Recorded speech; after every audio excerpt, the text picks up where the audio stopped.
Online arbitration की प्रक्रिया को पूरा कर सकता है और अवार्ड पास करके आपके घर का सामान अटैच कर सकता है या आपकी प्रॉपर्टी को अटैच कर सकता है।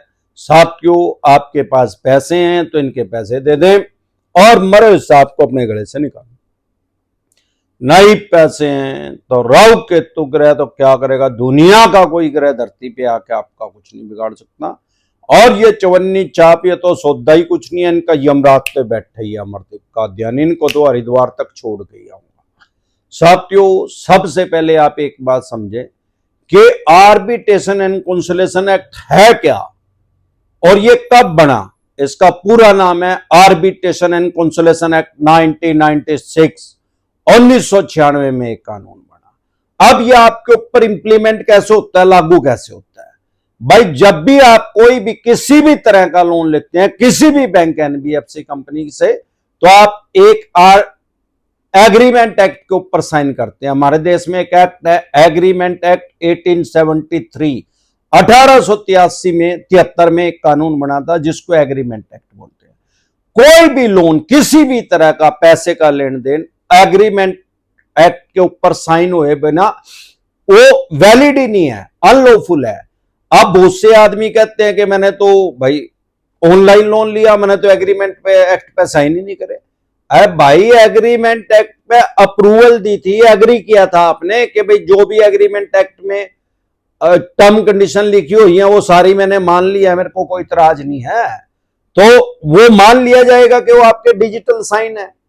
ऐसा कोई लोन मिल ही नहीं सकता। और किसी भी तरह का एग्रीमेंट अगर होगा तो उसमें पैसे का लेन देन जरूरी है, भले 1 रुपया लिख दो उसके अंदर। अगर कोई पैसे का लेन देन नहीं हुआ किसी खरीद फरोख्त में और एग्रीमेंट उसका कर दिया, पैसा उसके अंदर नहीं लिखा गया, तो वो एग्रीमेंट ही अनलॉफुल है, गैर कानूनी है। एग्रीमेंट एक्ट ये कहता है कि किसी भी चीज का एग्रीमेंट होगा तो उसके अंदर कोई अमाउंट लिखना पड़ेगा। ये बात ठीक है, आप म्यूचुअल अंडरस्टैंडिंग में किसी से फ्री में सामान ले रहे हो, लेकिन अगर एग्रीमेंट कर रहे हो तो उसमें पैसा लिखना पड़ेगा, चाहे आप उसमें 1 रुपया लिख दो तो किसी को कोई इतराज नहीं।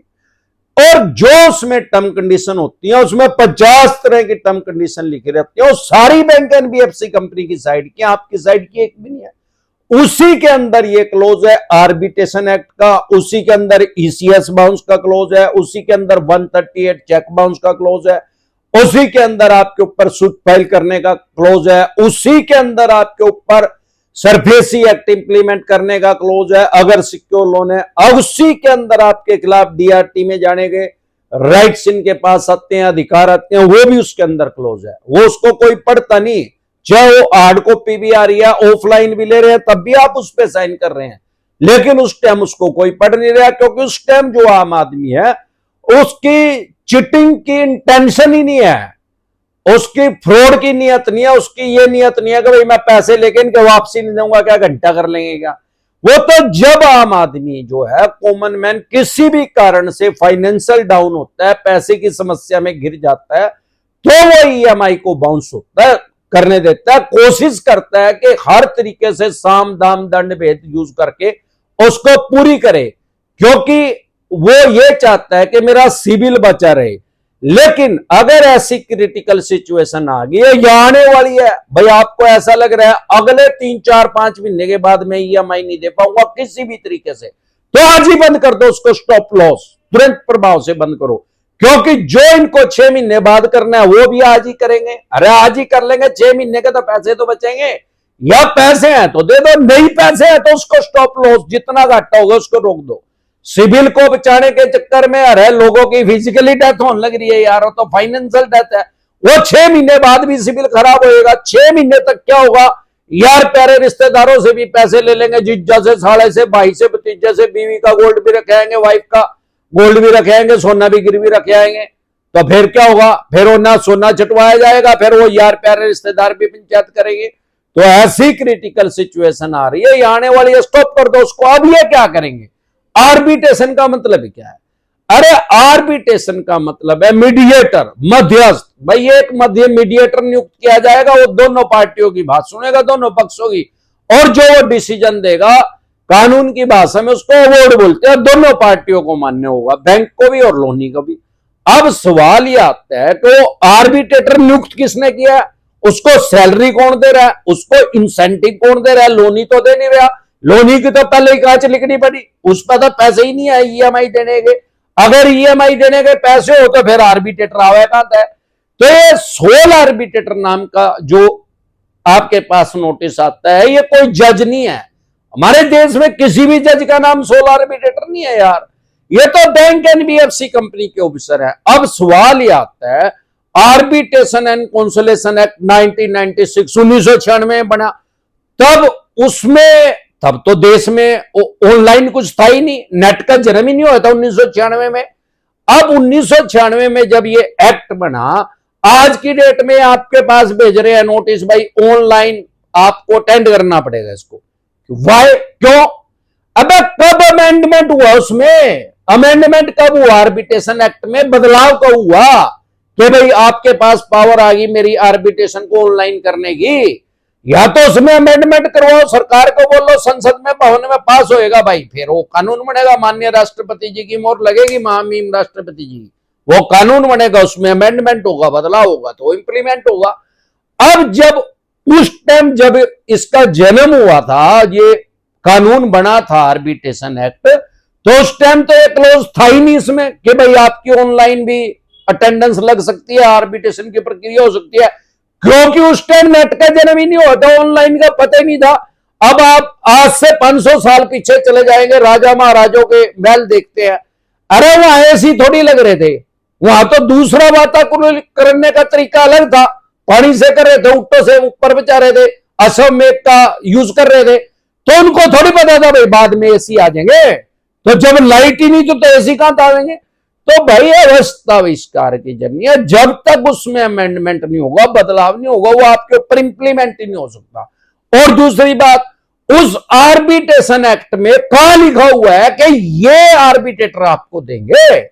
अरे भाई आप कह दो मैं आर्बिट्रेटर दूंगा यार, मैं अपना आर्बिट्रेटर नियुक्त करूंगा, वो दोनों पार्टियों की बात सुनेगा, बैंक की भी सुनेगा, मेरी भी सुनेगा, जो वो डिसीजन देगा बैंक भी मान लेगा, मैं भी मान लूंगा ना। नो मर तेल होगा ना, कभी राधा नाचेगी, वो इसकी परमिशन नहीं देंगे, नहीं परमिशन देंगे तो फिर क्या नियम है, क्या कानून है, उस बैंक को के पास क्या राइट्स है, वो फिर आर्बिट्रेटर नियुक्त नहीं कर सकता। जा भाई हाईकोर्ट में जाओ, वहां से अपॉइंट करवा के लाए एक आर्बिट्रेटर, हाईकोर्ट ऑर्डर देंगे तब एक अपॉइंट होगा, वहां पे हाईकोर्ट में जाने में 2-3 साल लग जा, कांच लिकट जा, आज तक तो मैंने देखे नहीं। इसके अलावा भी टोटल 8 पॉइंट होते हैं, 8 ऑब्जेक्शन क्रिएट कर सकते हो आप, और वो तुरंत प्रभाव से रुक जाएगा, स्टॉप हो जाएगा। नहीं तो क्या करेंगे, ऑनलाइन ही करके ऑर्डर दे रहे हैं, इलीगल तरीके से, गैर कानूनी तरीके से, आम आदमी को पता नहीं, और उसको आपके ऊपर इंप्लीमेंट कर रहे हैं, ऑफलाइन भी कर रहे हैं, तो भी वन साइड डिसीजन दे रहे हैं। वन साइड डिसीजन देके जो 99% आदमी है वो तो इसको अटेंड ही नहीं कर रहे, ना ऑनलाइन कर रहे, ना ऑफलाइन कर रहे, इसको इग्नोर कर रहे हैं, हल्के में ले रहे हैं। ये चाहते हैं, जानबूझ के आपके अदर स्टेट में कर रहे हैं। दिल्ली रहते हो मुंबई कर देंगे, मुंबई रहते हो चेन्नई कर देंगे, चेन्नई रहते हो कलकत्ता कर देंगे। क्यों भाई? अरे जो आदमी दिल्ली रहता है वो चेन्नई लोन लेने गया था क्या? चेन्नई उसकी 7 पीढ़ी में आज तक कोई नहीं गया, क्यों भाई? दिल्ली में कर। तो जानबूझ के साइकोलॉजिकल प्रेशर में लेने के लिए, मनोवैज्ञानिक दबाव में लेने के लिए अदर स्टेट में आपकी आर्बिट्रेशन होती है, और आर्बिट्रेशन की प्रक्रिया को पूरी करके वन साइड डिसीजन दे देते हैं। अब डिसीजन क्या आता है, उसके पास कुछ राइट्स हैं, आर्बिट्रेटर के पास क्या राइट्स हैं? आपका मकान, दुकान, फैक्ट्री, कारखाने को वो अटैच करने के ऑर्डर नहीं दे सकता, ऐसे कोई राइट्स, कोई अधिकार नहीं है उसके पास। राइट्स क्या है? आपके जो मूवेबल एसेट है, अनमूवेबल जो स्थिर है वो नहीं अटैच करने के। जो मूवेबल एसेट है, आपका कोई bed, sofa, TV, washing machine, cooler, AC, gas cylinder, चूल्हा, ये चल संपत्ति है, चल सकती है। इसके अलावा आपका कोई व्हीकल है, उसको अटैच करने के ऑर्डर दे सकता है, उसमें भी एक क्लोज है, अगर वो पहले लोन पे तो अटैच नहीं हो सकता।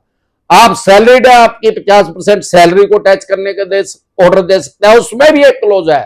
अगर आप पहले ही पेंशन पे है तो आपकी पहले ही 50% सैलरी है, वो अटैच नहीं हो सकती। इसके अलावा आपका किसी अन्य बैंक में अकाउंट है, उसको होल्ड करने के, सीज करने के ऑर्डर दे सकता है। लेकिन डरे घबराए नहीं, अगर आप ऑब्जेक्शन क्रिएट करेंगे तो वो कुछ नहीं कर पाएगा। तुरंत प्रभाव से एक्सपर्ट एडवाइस लेके 8 ऑब्जेक्शन होते हैं उनको क्रिएट करें, वो स्टॉप हो जाएगा, रुक जाएगा। आपके घर से सुई भी नहीं जा सकते, माचिस की तिल्ली भी नहीं जा सकते। एक बार जोर से मिलकर नारा लगाएंगे, जय ससुराल वालों।